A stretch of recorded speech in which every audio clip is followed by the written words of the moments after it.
កាលដ្ឋានគឺជាទីតាំងសម្រាប់អ្នកគាំទ្រទស្សនាបាល់ទាត់ប្រមូលផ្ដុំគ្នាដើម្បីគាំទ្រកីឡាករនិងក្លឹបដែលខ្លួនពេញចិត្តនៅទ្វីបអឺរ៉ុបដែលជាតំបន់មានការអភិវឌ្ឍខ្លាំងជាងគេលើវិស័យបាល់ទាត់មានលីកបាល់ទាត់រាប់រយចាប់ពីលីកលំដាប់កំពូលរហូតដល់លីកលំដាប់ទី2ទី3ទី4ឡាបើនិយាយពីកាលដ្ឋានវិញអាចនិយាយបានថាមានដល់រាប់ពាន់កាលដ្ឋានពាសពេញទ្វីបមួយនេះដោយឡែកថ្ងៃនេះយើងសូមបង្ហាញជូនពីកាលដ្ឋាននៅលីកបាល់ទាត់កំពូលនៅទ្វីបអឺរ៉ុបដែលតូចជាងគេមកបង្ហាញជូនប្រិមិត្តទាំងអស់ឲ្យបានស្គាល់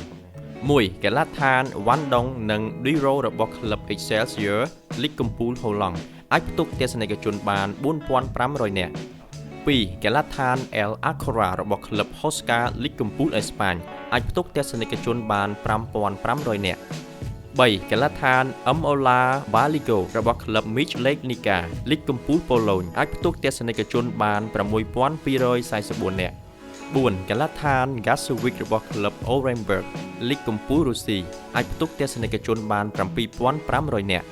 5. កាលដ្ឋាន Dinskert របស់ក្លឹប AFC Bournemouth លីកកំពូលអង់គ្លេសអាចផ្ទុកទស្សនិកជនបាន 11,464 នាក់ 6. កាលដ្ឋាន Palomasa របស់ក្លឹប Spal លីកកំពូលអ៊ីតាលីអាចផ្ទុកទស្សនិកជនបាន 13,020 នាក់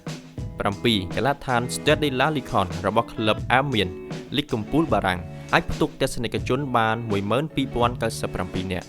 8. កាលដ្ឋាន Schwarzwald Stadium របស់ក្លឹប SC Freiburg លីកកំពូលអាល្លឺម៉ង់អាចផ្ទុកទស្សនិកជនបាន